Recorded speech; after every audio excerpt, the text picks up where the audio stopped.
So I am the manager of my club Grimsby Town, going into the third season, and we all know third time's a charm. We're on the up with, of course, our last promotion from League One to the Championship, claiming a trophy. But it's not the only thing we'll claim. A lot going down here at Blundell Park, as after interviewing 4 managers, one has been voted by you guys to be the man in the hot seat.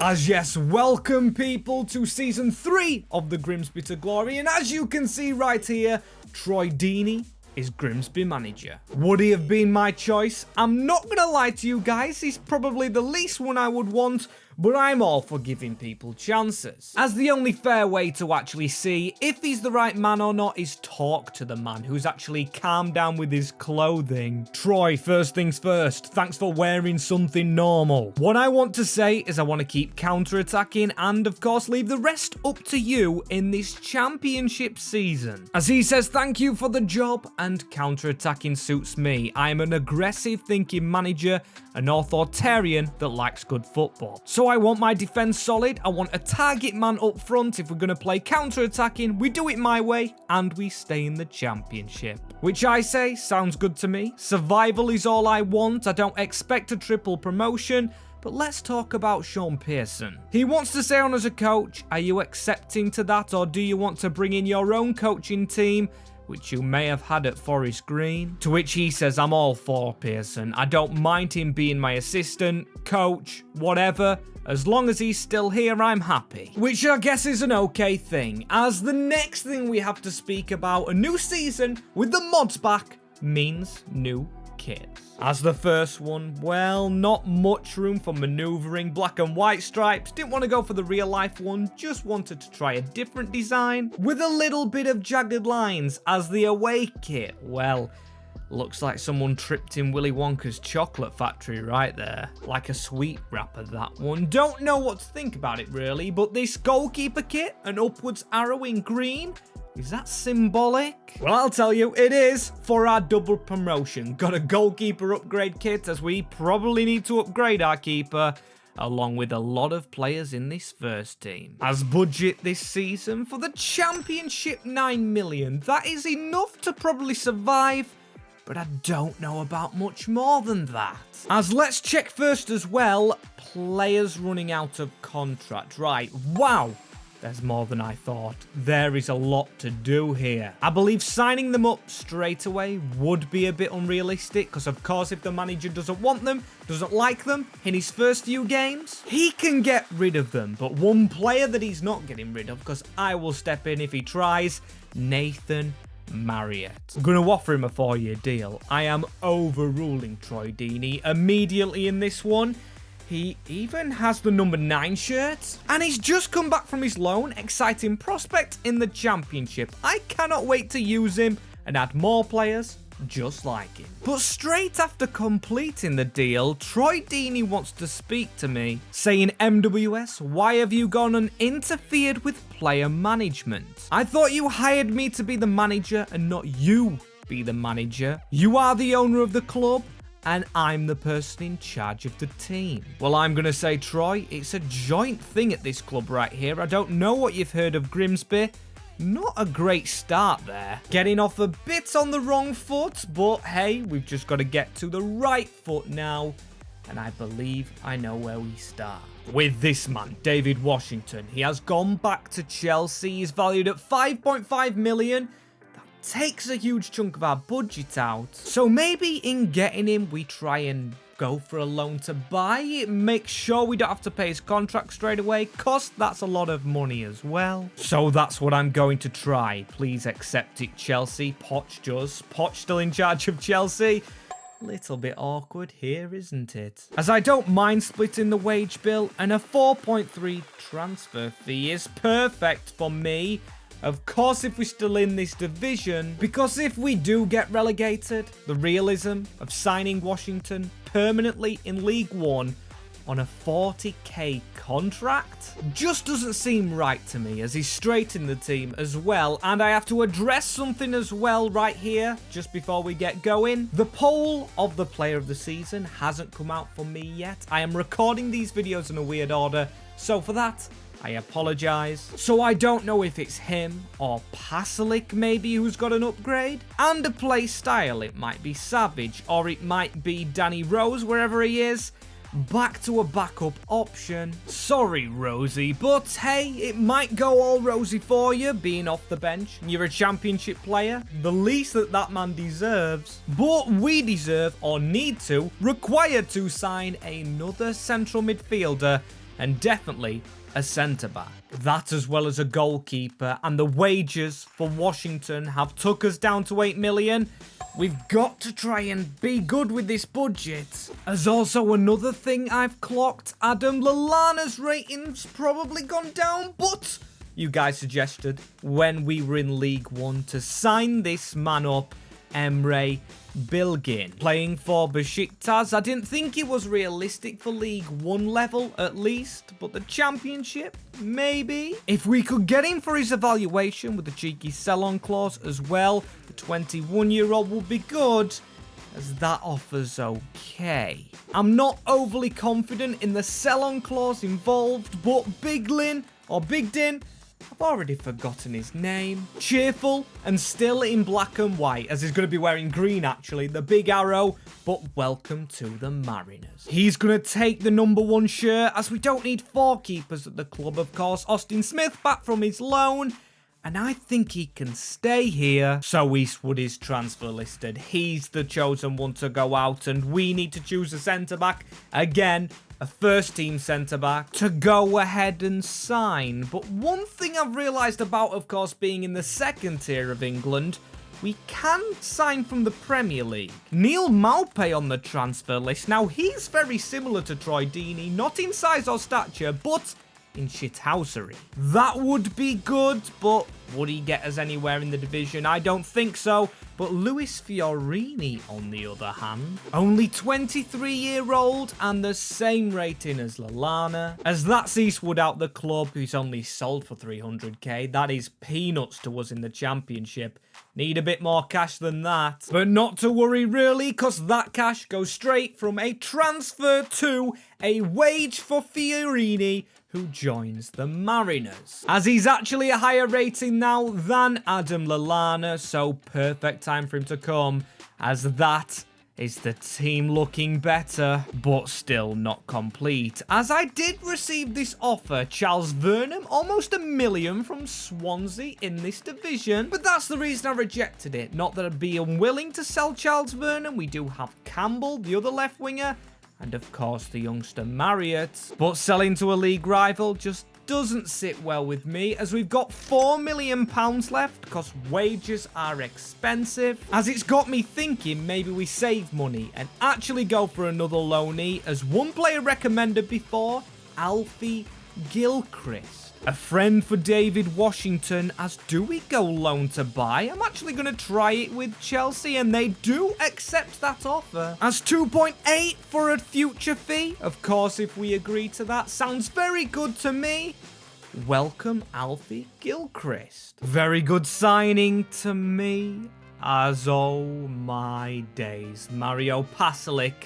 20 million from Southampton. Selling him could be big.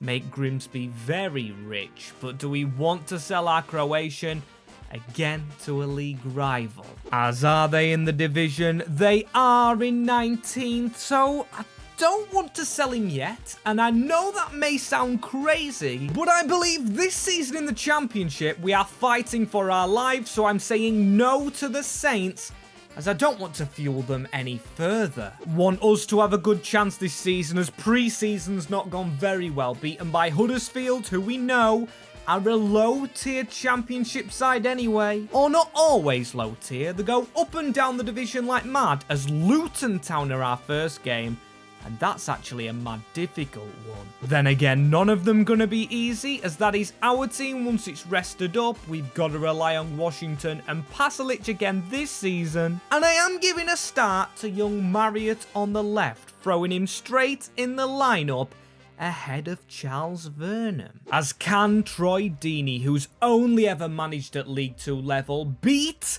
Luton Town, his old Watford rivals? You never know, sometimes it works for the underdog manager. Of course, Lampard got in at this division, and Gerrard got in at Rangers. Being thrown in the deep end sometimes just works for the club, as that's a snap. Fiorini snapped. He had experience at another orange club in Blackpool. Not a great experience, I don't think. I believe he got relegated with the Tangerines. There's a good run from their striker. Gilchrist has to stand him up, as it's a ball in the middle to Nakamba, and that's 1-0 already. Big Ginn is beaten, and that is marvellous. Bit stunned by that. I expect us to struggle, but not a good start for Troy Deeney as manager. Really don't like that. Isn't promising, is it? As that's Marriott, the new youngster. At least we're getting forward a little bit. Mola to whip a ball in. As that was a good ball in, but maybe we should do better, as a difficult tackle from Tharm, which is going to see him go. Get a yellow card. Expected red. Still a free kick on the very edge of our box. Who's the man stood over it? It's going to be Ross Barkley. No, it's going to be Chidozie Ogbene. Fiorini gets in front of it, and we're a counter-attacking team. If we've ripped into our players like Troy Deeney says he will, we should have done better with it. Instead, it was terrible from Marriott, and now they've got another chance from range. Brilliant save from the keeper, who doesn't need any time to adjust to English football, or maybe he actually did. It took 8 minutes, because he should have saved the first one, as Pasalic running in behind. Marco Pasalic, this is why we kept him. Can he get Grimsby level? He does, right here at Blundell Park in the Championship. Our first goal. Marco Pasalic in the stripes, the zebra stripes of Grimsby Town. 1-1 in our survival season. Or what I hope to be our survival season, of course. Nothing guaranteed, as they're going to run straight at us a bit more fiercely this time. Slide in. Gilchrist has missed it through the middle. And again, they literally just score after we do. And we're back to being behind. Oh no. And I've just realised the goal scorer. It was John McAtee. My favourite ever player. His first goal in Luton Town colours, it says in that graphic, or probably this season. And it's a bittersweet moment. Didn't like him celebrating against the club he helped so much to get out of the National League. As he's in Luton's team, congrats to him. But that's enough on my favourite player for now. Anyway, his team are in front. He's not playing for us, and they could be further in front right here. The keeper at the near post has just been beaten, and it's their Greek striker, I believe. 3-1 to Luton Town. Not looking good for Deeney, of course, against a former rival, and for his new club, which he hasn't got on the right foot at all at. But it could always get worse, of course. It could go to 4-1 as we need to make a tackle. Still falling back to them, and that is a good cross in the middle. He's actually saved us at times, as we need to counter-attack from their corner. It falls to Pasalic, who beats his defender for pace. Look at this, beautiful Marco Pasalic. He's the man who's just grown into a Grimsby shirt in the last 2 years. If we keep this ball like we have done, maybe we get a chance, as it's Fiorini just before coming off. Chips it over the top, head that across, hit that. Had to be a goal. Danny Rose, who's just come on, as don't let them score straight after our chance. An unconventional save. And we're lucky they've hit the post. But ultimately not lucky, as Luton go away with 3 points.